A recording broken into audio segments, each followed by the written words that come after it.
Hola, hola, buenas noches. Hoy por fin voy a poder conversar con Yaela Gautier, que es una directora peruana que hizo su ópera prima No hay vuelta a casa.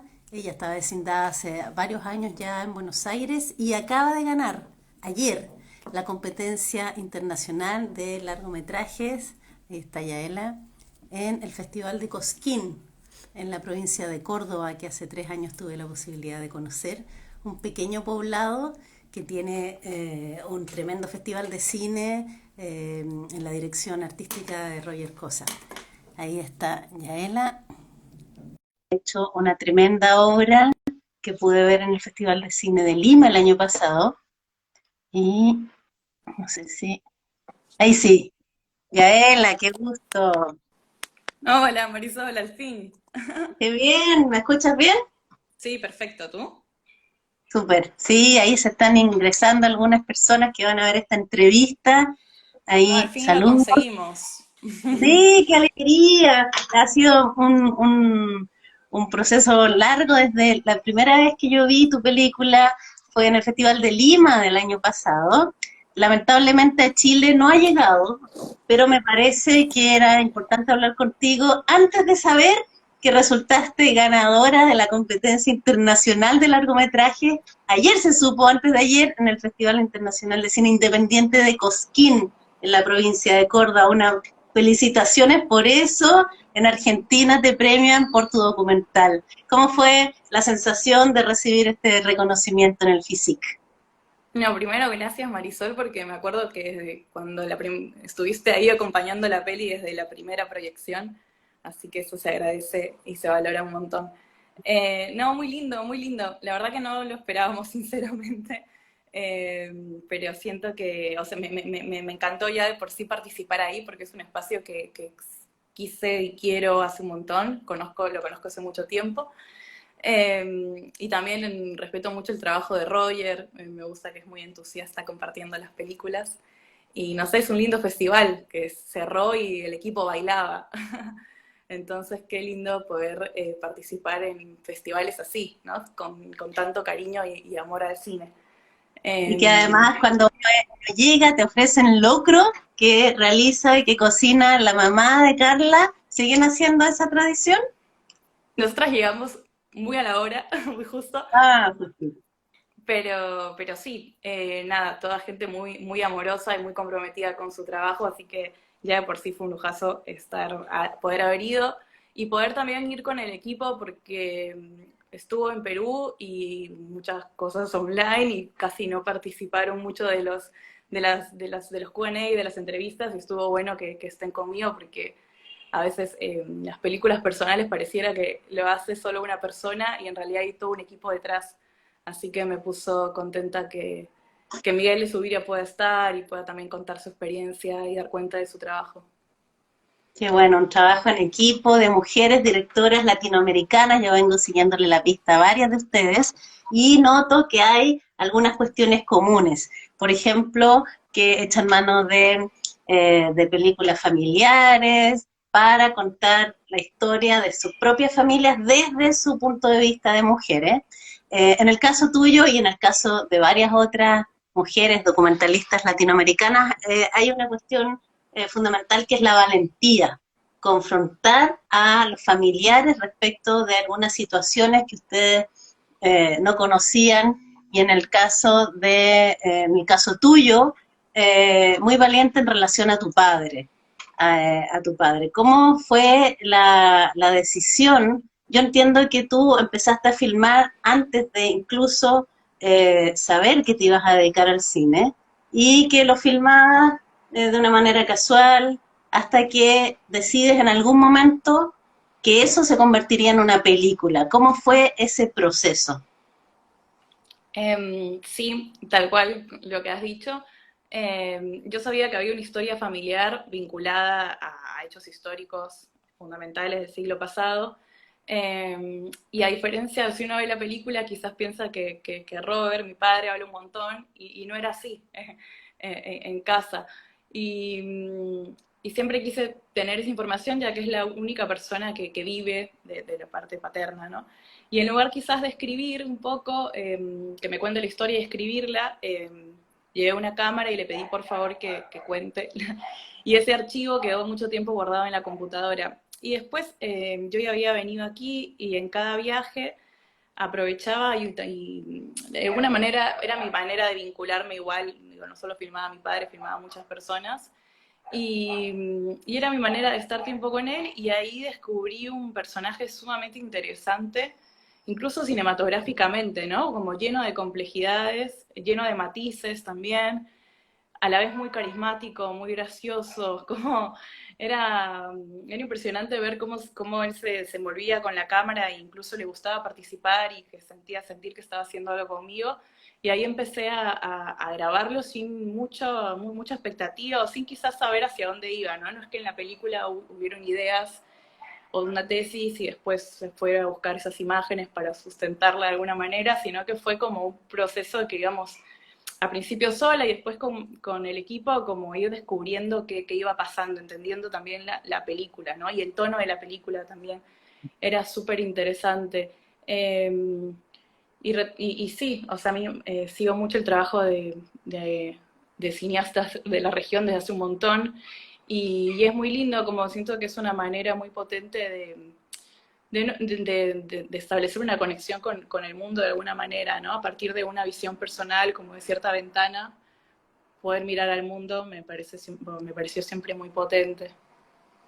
Y en términos afectivos, emocionales, en el fondo, tú tratas de hablar o de dialogar con tu padre a propósito a través de la cámara, con estos temas secretos que nunca se hablaban en la familia. Es una cuestión que se reproduce en varias situaciones familiares, pero en términos emocionales, si bien esto hay un equipo detrás, un trabajo colectivo, pero es tu historia familiar, es tu aproximación a un hombre que tú crees cuando era chica que era parte poco menos que del Mossad, porque no trabajaba y tenía plata, porque alguna vez lo fuiste a ver y no te abrió la puerta. ¿Qué hay de esa sospecha, de esa tensión en la relación padre-hija y cómo lo fuiste resolviendo a través de la filmación?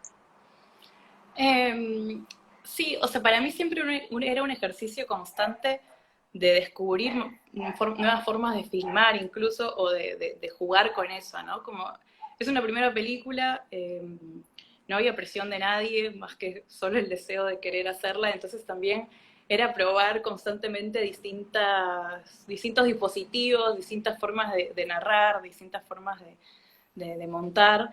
Y la verdad es que nos divertimos muchísimo haciéndola. Y emocionalmente, quizás no tanto en el momento, porque la relación que tengo con él es tal cual se ve en la película.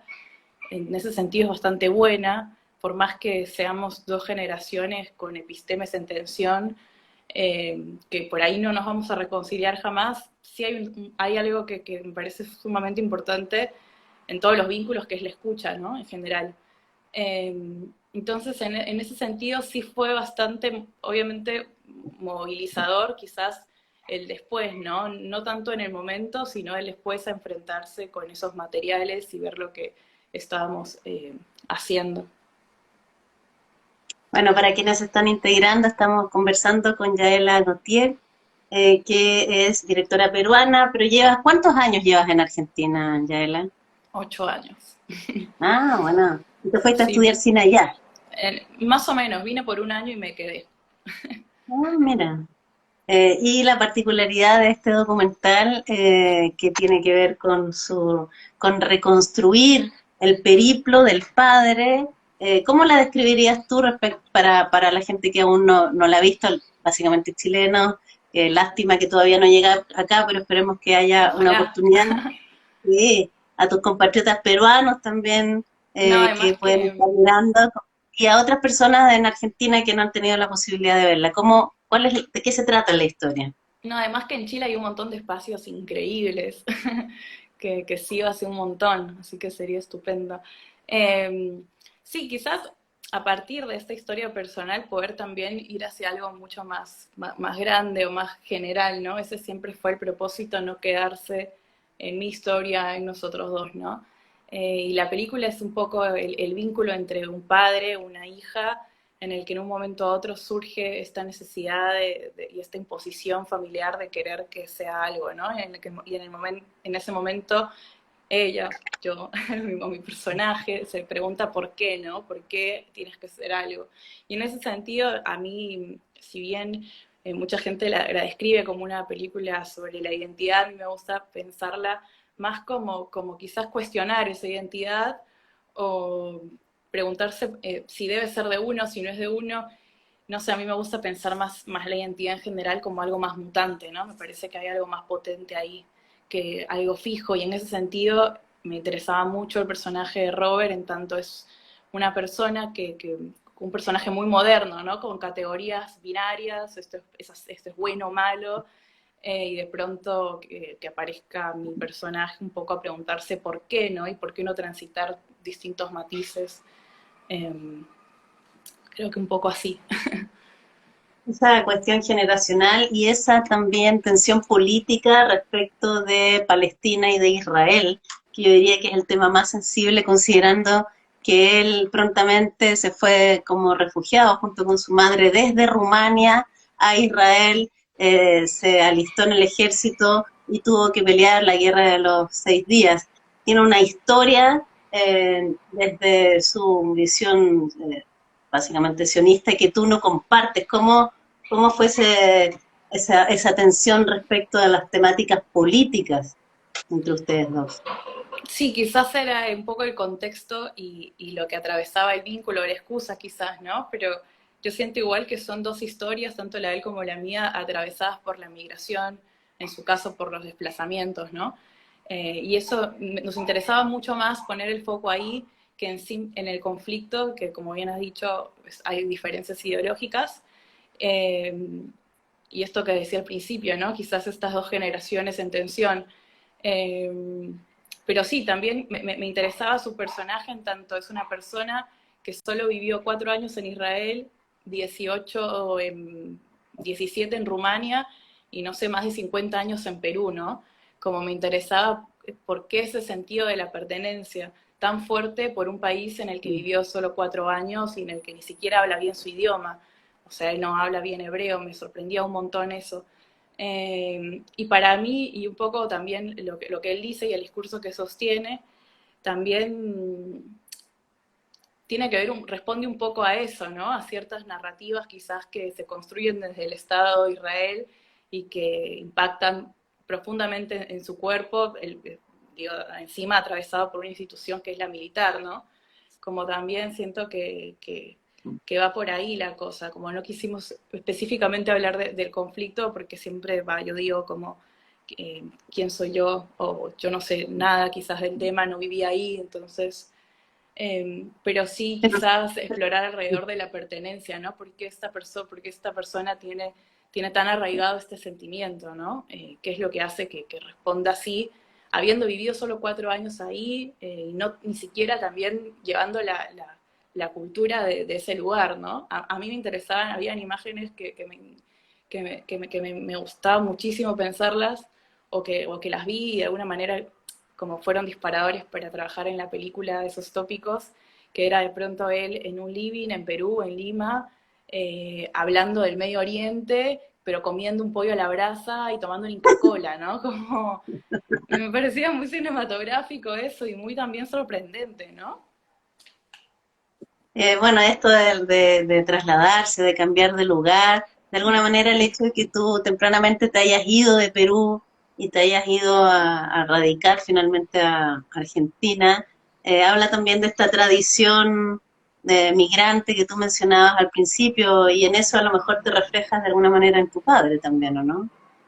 Sí, sí, sí, como hay algo de la condición del migrante, obviamente la de mi padre en otras condiciones que la mía, por supuesto, pero había muchos temas ahí que me interesaba, qué pasa con la lengua, con el habla, ¿no?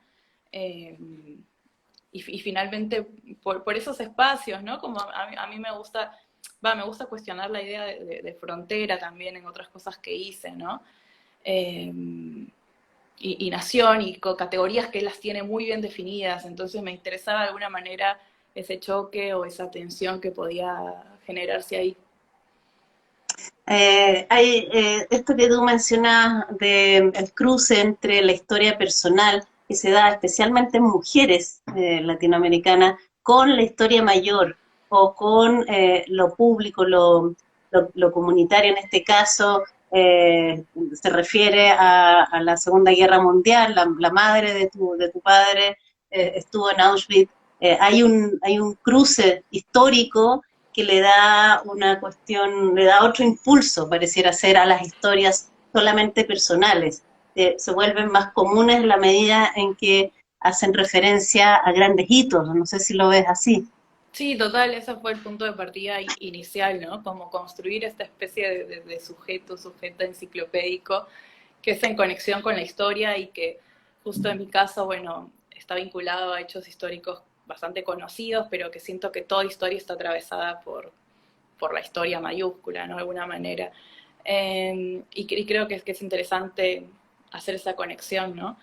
En esa línea vi un documental chileno que a mí me gustó un montón, de Teresa Redondo, Sibila, por ejemplo. Y bueno, hay un montón en Latinoamérica, ¿no? Ahora mismo, bueno, creo que también hablabas con Michi Gaviria. Eh, sí, sin duda creo que también es más honesto, ¿no? Como poder hablar de UNE hacia afuera que quizás querer, bueno, ir hacia esos grandes temas, ¿no? Inabarcables muchas veces. Tú señalas que prefieres no pensar esta película como una búsqueda de la propia identidad. Sin embargo, de alguna manera hay ahí algunos aspectos que tienen que ver con esta búsqueda del camino propio. O sea, tú tomas una decisión por mil razones de dejar la casa paterna y cambiarte no solo de ciudad, sino de país. Entonces, en ese sentido, yo sí creo que hay un tema identitario y una valentía nuevamente de tomar las riendas de tu propia vida en otra parte, con otras ideas, permeándote con una visión mucho más de vanguardia que la visión moderna de tu padre, ¿no? Bueno, gracias. Sí, quizás, o sea, sí, sin duda, pero también justo esto que dices, ¿no? Como estos movimientos que se van generando en esa búsqueda, ¿no? Que hace pensar que en la identidad como algo móvil, ¿no? Como algo que puede mutar, monstruoso a la vez, ¿no? Que puede ser una cosa y también otra, y no tan cerrada y definida, eso es lo que a mí me interesaba, ¿no? Que en la película en un momento Robert dice, yo quiero que tú seas esto, que se puede trasladar a cualquier familia en tanto, quiero que seas abogada, quiero que seas mujer, quiero que seas esto. Y qué más interesante pensarlo como, no sé, como algo mucho más monstruoso o abierto o deforme o que cambia o que una cosa es un día es otra y tal, ¿no? En ese sentido hay una frase de Martel que me gusta mucho, que ella hablaba, en, no sé dónde la escuchaba, que decía, no, la identidad es una cárcel, porque, bueno, te obliga a definirte, ¿no? Y no sé, más potente siento que es todo lo contrario. Va un poco por ahí, ¿no? Entiendo, entiendo, porque además tiene que ver con tu trabajo previo, que yo no he tenido el acceso a ver, pero este cruce entre fotografía, cine, video, también ahí está lo transfronterizo, eso móvil. Cuéntame un poquito de tu trabajo previo y tu corto, que yo entiendo que hay algunas escenas de ese corto que también están integradas en este largo que, para quienes se están integrando, Yaela acaba de ganar la competencia internacional de largometrajes del Festival de Cine de Cosquín. Así es que tenemos la posibilidad de conversar con ella. Queríamos hablar con ella antes de que ganara y ahora con mayor razón y felicitarla nuevamente por este premio. Ah, gracias, Marisol. Sí, yo tengo dos cortos previos, tengo más, pero digamos los que se vieron, los que salieron al mundo, que son de alguna manera satélites de este trabajo y la idea es hacer otro que dialogue también con estos trabajos que estoy desarrollando ahora. Y es, sí, ahí voy. Ah, hola Marcela, La un gusto Marcela, también, saludos siempre también, te que leo. la pude conocer en el Bafisi por fin, en el lanzamiento del libro de Nicolás Prividera, así que fue muy Ah, muy bonito bueno, también. sí, ahí siempre leo en el blog de Roger. Eh, sí, hice un corto que en realidad yo pienso No hay regreso a casa como la segunda entrega de una serie de trabajos que se llama fronterizas. Y el primer corto es el Experimento 1, de alguna manera, que es un cortometraje hecho con fotografías familiares encontradas, en el que dos hermanas, a partir de un diálogo, se intentan preguntar quiénes son estas personas. Estas fotografías que responden a otros tiempos, otros espacios que podemos pensar que es Europa del Este, pero que no tienen nada que ver con la cultura peruana, ¿no? Y en un momento en el corto se preguntan, ¿y dónde apareces tú? Le pregunta una hermana a la otra, ahí termina, y bueno, un poco la segunda entrega es No hay regreso a casa, pero también tengo un corto que hice el 2020, en pandemia, que se llama Pasaporte Alemán, y que es que hay una escena de la película que es parte del corto, y que también es un corto en tono lúdico, trabajé con mucho humor, en el que ya que me parece, en el que hago como una especie de analogía entre, o me invento una pseudohistoria entre que mi bisabuelo es el inventor de la televisión, porque uno de los inventores de la televisión es Paul Nipkow, ¿no? El que hizo el disco de Nipkow.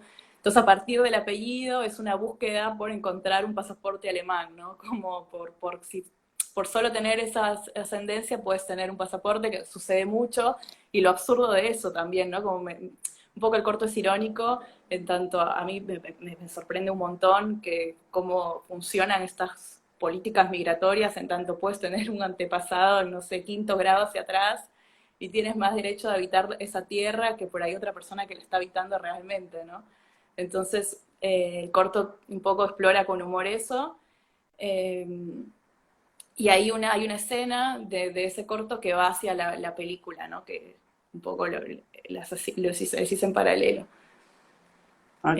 Y ahora estoy Vamos preparando la tercera entrega, que también es un cortometraje que se va a grabar en Perú, espero, en este año. ¿Y no puedes adelantar algo? Va a usar el humor, va a usar imágenes encontradas, va a ser Va a ser archivo. filmado, hay que formar Ah, un equipo en Perú, pero la verdad que todavía no sé mucho. Tengo que pero qué ir buena noticia. Ya. y sí, voy A a ver si filmar la en DAFO un... ahí puede apoyar también el proceso. A mujeres directoras. Cuesta harto que Sí, aparezcan por lo pronto va en a pasar Perú. en Palestina, hay un caserío en Perú que se llama Palestina, que descubrí gracias a los de Docu Perú. Eh, y cuenta la historia o la leyenda que hubo un palestino que en los 70 viajó a Perú y encontró ese caserío y compró las tierras para fundar una Palestina y luego se fue y, y luego habitaron otros migrantes ahí. Y bueno, un poco yo ya había ido en el 2019 y la idea es volver con ideas más concretas, así que tengo que ponerme a Ahí trabajar en te eso. están preguntando si vives en Perú, pero no, vives en Argentina hace harto rato ya. Sí, hace 8 años. Pero bueno, cuando se puede trato de ir, no es tan fácil. No, imagínate, además con la pandemia, pero bueno, lo bueno es que Sí, ya están volviendo los festivales presenciales, lo pudimos disfrutar sí, en el Bafisi, que tú no pudiste llegar porque estabas con la pata mala, te guinzaste una pierna, pero dicho sea de paso, es otra cosa la presencialidad y además que el Festival de Buenos Aires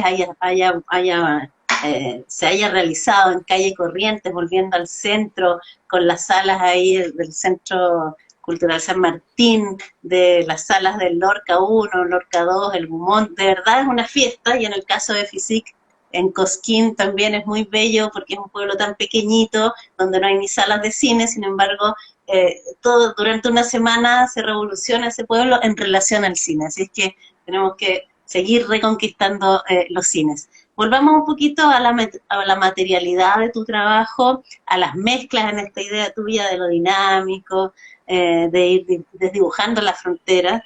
Esta cosa de que se ha llamado los documentales de escritorio, usar imágenes de internet, capturas de pantalla, usar, en el caso tuyo, que es un recurso que yo lo he visto, hubo un corto también en Bafisi que usaba algo de esto, pero creo que tú eres de las primeras latinoamericanas que lo ha hecho, las imágenes de Google Earth, de Google Street, ha sido un descubrimiento súper interesante al punto de llegar a través de tu mouse a concretar, a conocer específicamente la casa donde vivió tu padre de chico en una localidad rural de Rumania. O sea, ahora era Rosada, pero pero llegar a eso y es impresionante la especificidad y el nivel geográficamente súper minucioso que lograste con esas herramientas. Cuenta un poquito de esta forma de trabajo y de esto que se llamaban los documentales de escritorio con imágenes existentes. Sí, bueno, gracias por la pregunta. En realidad, un poco fue la limitación quizás de no poder viajar tan seguido a Perú como me gustaría. Es muy caro viajar desde acá, como mucha gente no lo sabe, pero es muy caro, muy costoso. Y un poco la limitación de no poder ir tantas veces allá hizo que aparezca la invención de alguna manera, ¿no? Yo tenía muchas imágenes de situaciones, de Robert hablando, y no tenía posibilidad de corte de alguna manera. Entonces ahí es como, bueno, ¿qué hay a la mano, no? Y aparece el Google, aparece el desktop, aparecen imágenes de archivo, como, bueno, un poco ir jugando con todo eso, ¿no? Y en ese sentido, el aporte de Miguel, de Subiria, que montó la peli, fue fundamental porque fuimos probando distintos dispositivos, ¿no? También ahí aparece el cuaderno, como que necesitábamos también algo que aglutine todos esos espacios y esas temporalidades, ¿no? A mí me parece muy potente, me gusta en realidad las películas que trabajan con cuadernos, había visto varias, y no sé, me gustaba pensar la mesa de trabajo, mi mesa, como un lugar en el que todas esas temporalidades tan lejanas y espacios puedan unirse, ¿no? Y como había algo más plástico ahí, de ir poniendo una cosa con la otra y que se vayan como sumando y a partir de ahí yendo hacia afuera, ¿no? Y en ese sentido se sumaron los recorridos, que eso creo que sí fue una idea que se mantuvo desde el principio, ¿no? Había algo de la hiperconectividad o de las múltiples pantallas que me interesaba también explorar, que bueno, es la manera en la que nos vinculamos para bien o para mal hoy en día, ¿no? Y había algo también ahí que me interesaba, era en pensar también la pantalla como autorretrato, ¿no? Esta película se hizo pre-pandemia, en realidad. Y de hecho, quizás ahora es más habitual, pero bueno, en ese momento era mi manera de vincularme con mi familia. Pero sí, de hecho hay varias partes que aparece la computadora y me acuerdo que cuando quisimos grabar esas partes mi computadora se había dañado, entonces lo hice con otra compu y no sé, sentía como algo falso ahí, necesitaba que sea mi computadora con mis pestañas, con mis favoritos, como había algo también ahí que es del autorretrato que aparecía y que me parecía interesante y honesto también mantenerlo, ¿no? Y respecto del dibujo, yo entiendo que tú dibujabas desde chica y que venías dibujando a tu padre y también hay escenas donde tú eh, calcas la imagen de él.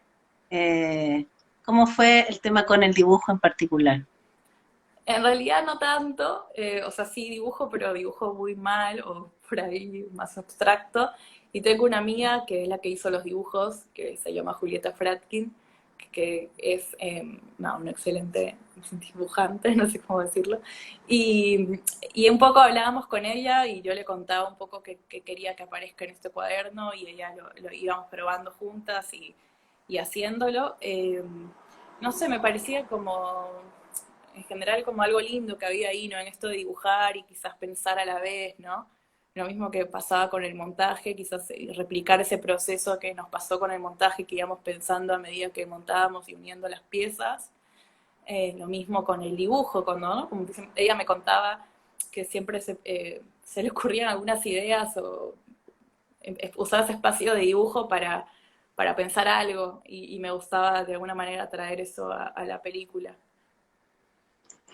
Bueno, ahí se han integrado otras personas, me imagino que de Perú. ¿En Perú se vio en pantalla grande o solo online? Sí, por suerte sí. La verdad que la peli fue muy bien recibida en Perú y estoy muy agradecida por eso, no solo en festivales, sino también como docentes que me la pidieron para darles en clase y eso es bastante lindo y gratificante. Y sí, por suerte, estuvo hace 2 semanas en Transcinema presencial. Eh, Después en el Festival Hecho por Mujeres, también presencial, en sala y ahí un par más. Estuvo en muchos lugares en Perú, por suerte, y la mitad fueron presencial, eso es bastante lindo, así que ¿Y pudiste estamos muy viajar? contentos.